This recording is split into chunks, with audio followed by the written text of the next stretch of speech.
नमस्कार दोस्तों, स्वागत है आप सभी का वाईफाई अकेडमिक पॉइंट के इस ऑनलाइन प्लेटफॉर्म पर। कैसे हैं आप लोग? आप लोग के कमेंट पर आज इस वीडियो में जो आप लोगों ने कहा था कि सर इसके बारे में बताइएगा, एम्प्लॉय स्टॉक ऑप्शन प्लान के बारे में आपने कमेंट करके पूछा था। इसके बारे में सर आप थोड़ा समझाइए, बताइए। तो आप लोग की रिक्वेस्ट पर हमने आज इस वीडियो में लाया है कि कर्मचारी स्कंद विकल्प योजना या एम्प्लॉय स्टॉक ऑप्शन होता क्या है, कैसे ये काम करता है, इसके बारे में अगर मैं आपको बताना चाहूँ तो कंपनी जो नया आया है, कंपनी एक्ट जो हमारा है 2013, कंपनी एक्ट 2013 जो 1 अप्रैल 2014 से लागू किया गया है, इसके सेक्शन 2 सब सेक्शन 37 में इस बात का मेंशन किया गया है, इसके डेफिनेशन के बारे में, इसके बारे में बताया गया है ये होता क्या है। ये जो एम्प्लॉय स्टॉक ऑप्शन प्लान है, इसको समझने के लिए मैं आपको एक छोटा सा एग्जांपल देता हूँ। उस एग्जांपल हम लोग समझेंगे कि होता क्या है। लेट सपोज करिए कि एक कंपनी जो ऑलरेडी शेयर इशू कर रही है, मैं एक पब्लिक कंपनी की बात कर रहा हूँ, जब किसी कर्मचारी को जॉब देती है, मीन अपॉइंटमेंट करती है जॉब, तो आपको मालूम है सबसे पहले उस कंपनी के द्वारा उस पर्टिकुलर नए बंदे को सिखाया जाता है, समझाया जाता है, मीन्स उसको ट्रेंड किया जाता है, उसको ओवरऑल ट्रेनिंग कर देने के बाद तब जाकर उसको फाइनली वो जॉब अलॉट किया जाता है कि उसका पोस्ट क्या निर्धारित किया जाएगा। तो जब वो बंदा किसी पर्टिकुलर कंपनी में जब ट्रेंड होता है, 1 साल 2 साल जब उसका समय बीतता है, तो कभी कभी ऐसा होता है कि आप किसी पर्टिकुलर बंदे को आपने खूब समझाया, सिखाया, बिल्कुल जब वो तैयार हो गया आपके साथ काम करने के लिए, बिल्कुल वो ट्रेंड हो गया आपके साथ काम करने के लिए, तभी उसे कोई दूसरा कंपनी उसको ऑफ़र दे रहा है कि आप पुरानी कंपनी को छोड़िए, आइए मेरे पास आइए, आपको हम आपके हिसाब से हम सैलरी देंगे, आपको बहुत अच्छा हम पोस्ट देंगे। तो तमाम प्रकार के उसको ऑफ़र देता है। उस ऑफ़र के आधार पर वह जो ट्रेंड पर्सन जो ऑलरेडी पहले कंपनी अभी वो ट्रेंड हुआ है, बिल्कुल अभी तैयार हुआ है काम करने के लिए, तो उसको ऑफ़र देता है। तो वह बंदा ना चाहते हुए उस कंपनी के प्रति वो आकर्षित होगा, वहाँ पर जानने के बारे में वो सोचने के लिए मजबूर होगा। तो ऐसी दिशा में वह जो कंपनी जिसमें ऑलरेडी वह ट्रेनिंग पाया है, उस कंपनी के द्वारा सोचा जाएगा कि इस बंदे को हमने बिल्कुल ट्रेंड किया, तैयार किया, आज मुझे छोड़कर दूसरे कंपनी में जाएगा। तो आपसे मैं पूछना चाह रहा हूं, अगर आप किसी बंदे को ट्रेंड करो, बिल्कुल उससे समय आ गया उससे काम कराने के लिए, अगर वो छोड़ के जाएगा तो सीधी सी आपको गुस्सा लगेगा, आप उस पर नाराज़गी जाहिर करोगे, ये बात बिल्कुल लाजमी है। तो ऐसे दशा में कंपनी के द्वारा ये प्लान किया जाता है कि एक स्कीम बनाई जाती है कि ऐसा क्या किया जाए जिसके आधार पर उस ट्रेंड कर्मचारी को या उस जो हमारा बिल्कुल योग्य हो गया हमारे साथ काम करने के लिए, उसे उसको कैसे रोक सके। तो ऐसी दिशा में वह कंपनी जो ऑलरेडी जिसको ट्रेनिंग दिया है उसे कहता है कि मैं आपको एक बेनिफिट देना चाहता हूं, लेकिन ये बेनिफिट मैं आपको तभी दूंगा जब आप मेरे साथ कम से कम 2 से 3 साल आप मेरे साथ वक्त गुजारेंगे। मीन्स वक्त गुजारने के मतलब आप मेरे साथ 2 से 3 साल तक लेट सपोज हम 3 साल लेते हैं, तो 3 साल तक आप अगर मेरे साथ काम करते हैं तभी ये बेनिफिट आपको मिलेगा। तो वह कर्मचारी जानना चाहेगा आखिर बेनिफिट है क्या। तो बेनिफिट का मतलब यहाँ पर जो है कंपनी कहता है कि मैं जो आप जिस मेरे साथ जो काम कर रहे हैं, मैं अपने कंपनी के आपको शेयर आपको अलॉट कर दूंगा, और ध्यान रखेंगे जो शेयर मैं आपको अलॉट करूंगा वो मार्केट प्राइस जो भी आपका शेयर होगा उस शेयर से मैं कम रेट पर आपको इशू करूंगा। सपोज करिए अगर मार्केट प्राइस मेरा शेयर का अगर है 100 रुपया है, तो मैं आपको ये शेयर 100 रुपीज़ जो आपका शेयर उसका मार्केट वैल्यू है, मैं आपको 80 रुपये में इसको इशू कर दूंगा। मीन्स कह सकते हैं कि आपका यहाँ से कुल मिलाकर 20 रुपया पर शेयर के हिसाब से आपका यहाँ बेनिफिट हो जा रहा है। तो अगर मान लीजिए आप 150 अगर शेयर खरीद लेते हैं, तो उस हिसाब से अगर आप मान लीजिए अगर आप 100 शेयर खरीदते हैं, 100 × 20 कर रहे हैं, तो आपको तकरीबन 2000 रुपये का बेनिफिट हो जाता है। अब बात ये आती है कि मान लीजिए जो व्यक्ति वह ट्रेंड हो गया, सपोज करिए वह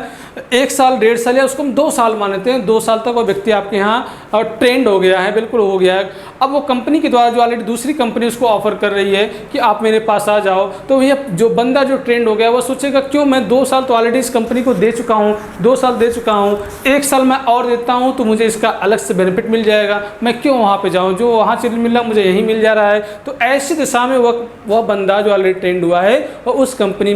कंपनी के साथ रुक जाता है और काम करने के लिए तैयार हो जाता है। अब सीधी सी बात आप सोचोगे, जो वह कंपनी जो उस बंदे को बुला रहा था, तो क्या वह 1 साल तक उसका इंतजार करेगा कि भाई साहब आप आइए, मैं आपका 1 साल तक इंतजार करूँ? नहीं कर सकता इंतजार। इसलिए नहीं कर सकता भाई, उसको वर्कर की, उसको काम करने वाले एम्प्लॉय की ज़रूरत है, तो वह आपको छोड़ के दूसरे बंदे को ढूंढेगा या उनकी मैनेजिंग करेगा, जो भी करना होगा उसको। लेकिन अब आप देखिए यहाँ जो पॉइंट की बात है, कंपनी एक प्रकार से ये कि स्कीम बनाया, उस स्कीम के थ्रू आपको अपने कंपनी में रोकने के लिए वो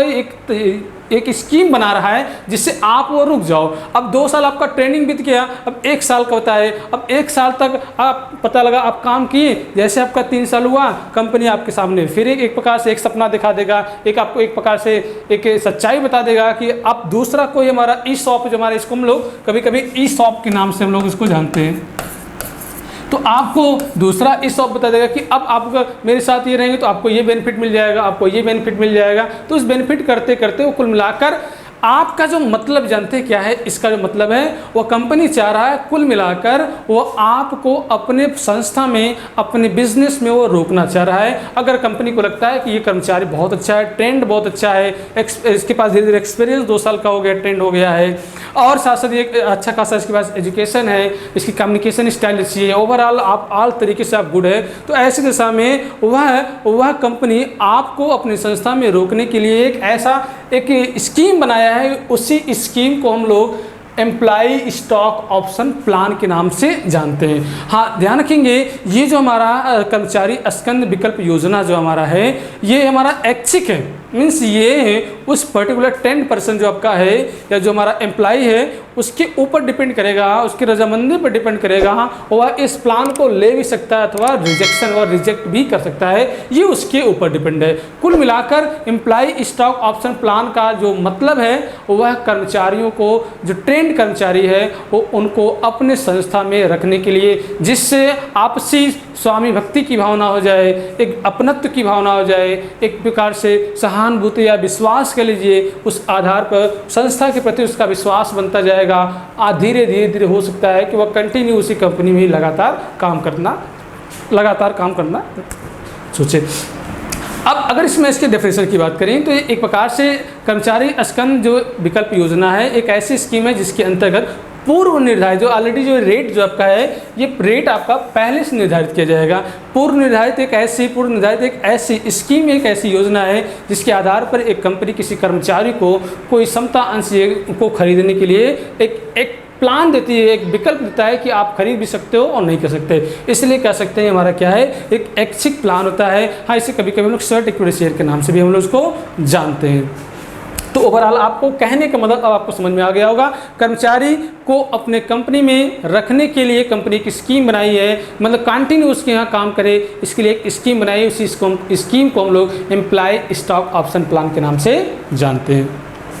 हाँ, अगर हम लोग बात करेंगे तो इसका मेन उद्देश्य क्या है, मेन मोटो क्या है, इसका मेन ऑब्जेक्ट क्या है, मैं आपको शुरू में पहले बता दिया था। ये जो एम्प्लॉय स्टॉक ऑप्शन प्लान है, इसका मेन जो मकसद होता है वह ये है कि ऐसी कोई भी स्कीम, ऐसी कोई भी योजना लगाओ जिसके आधार पर वह कर्मचारी उस पर्टिकुलर मतलब कंपनी के जो संस्थापक लोग हैं वो चाह रहे हैं कि हमारे पास वो काम करे। मीन्स कर्मचारी को कुल मिलाकर वह रोकना ही इस एम्प्लॉय स्टॉक ऑप्शन प्लान का मेन हमारा उद्देश्य है, जिसके आधार पर वह कर्मचारी अपनत्व की भावना, विश्वास की भावना, स्वामी भक्ति की भावना के आधार पर वह प्रेरित होकर वह संस्था में काम करने के लिए लगातार तत्पर रहे। और जैसे ही वो इस शॉप आपका खत्म होता है, कंपनी उसे कोई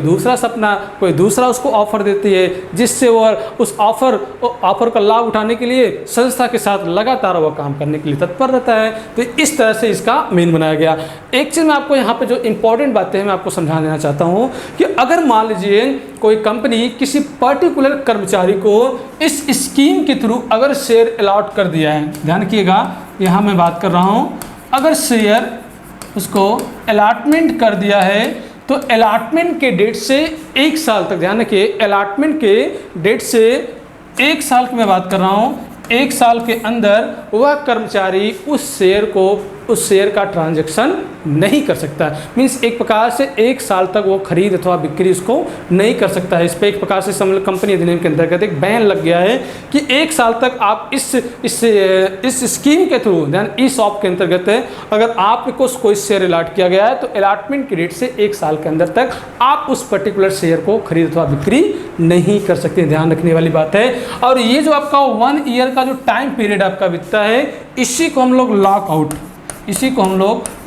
आउट पीरियड के नाम से भी हम लोग लॉक आउट पीरियड के नाम से भी हम लोग इसको जानते हैं। ध्यान रखिएगा, इसी को हम लोग लॉक आउट पीरियड के नाम से हम लोग इसको जानते हैं। कभी कभी ऑब्जेक्टिव सवाल पूछा है कि ESOP या स्वेट इक्विटी शेयर के द्वारा जारी किए गए अंशों को अधिकतम कितने वर्षों के अंतर्गत लेन देन नहीं किया जा सकता है। तो ध्यान रखिएगा 1 ईयर के अंदर और ये 1 ईयर के अंतर्गत है। और ये जो 1 साल का जो टाइम आपका बीत रहा है, इसी को हम लोग बोलते हैं लॉक कर दिया गया, एक प्रकार से बंद कर दिया, बैन लगा दिया गया है, लॉक कर दिया गया है, इसीलिए इसको हम लोग लॉक आउट पीरियड के नाम से जानते हैं। ये 1 साल का जो टाइम ड्यूरेशन होता है, इसी को हम लोग बोलते हैं लॉक आउट पीरियड। उम्मीद करते हैं ये आपको पूरी बातें समझ में आ गई होगी। हाँ, अगर इस पर आप कुछ प्रैक्टिकली सवाल भी चाहते हैं कि सर इस पर प्रैक्टिकली सवाल भी बताइएगा, तो प्लीज़ कमेंट करके आप बताइएगा। मैं इस पर कोशिश करूँगा कि मैं इस पर कोई प्रैक्टिकली सवाल भी लाऊं आपके लिए। Okay, thank you.